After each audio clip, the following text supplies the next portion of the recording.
Os uhla je priamka, ktorá prechádza jeho vrcholom a delí tento uhol na dva zhodné uhly. Ukážme si, ako postupujeme pri konštrukcii osy uhla AVB. Kružidlo zapichneme do bodu V a vezmeme doň ľubovoľnú vhodnú vzdialenosť. Zostrojíme kružnicový oblúk so stredom v bode V tak, aby tento oblúk preťal ramená tohto uhla.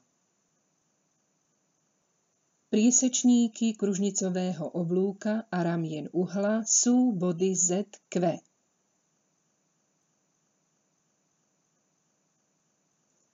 Kružidlo zapichneme do bodu Z a vezmeme doň ľubovoľnú vzdialenosť väčšiu, ako je polovica vzdialenosti bodov ZQ.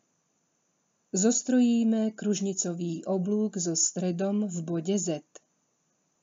V kružidle ponecháme danú vzdialenosť, zapichneme ho do bodu Q a zostrojíme kružnicový oblúk so stredom v bode Q. Kružnicové oblúky sa pretnú v bode P. Zostrojme priamku VP. Narysujme ju bodkočiarkovane a pomenujme ju písmenom malé o. Daná priamka je os uhla AVB.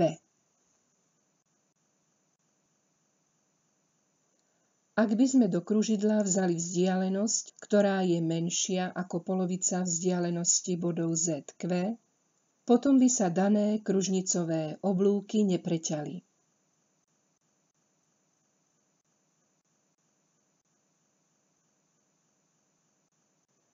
Uveďme inú definíciu osy uhla.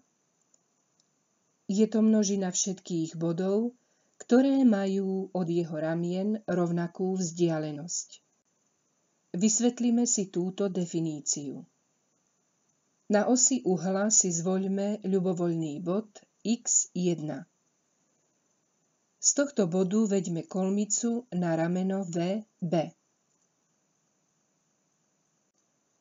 Kolmica pretne rameno v bode y1. Ďalej zostrojme z bodu x1 kolmicu na druhé rameno VA. Táto kolmica pretne rameno v bode K1. Veľkosť úsečky x1, y1 je vzdialenosť bodu x1 od ramena VB. Veľkosť úsečky x1, k1 je vzdialenosť bodu x1 od druhého ramena VA. Podľa definície platí, že tieto vzdialenosti sú rovnaké.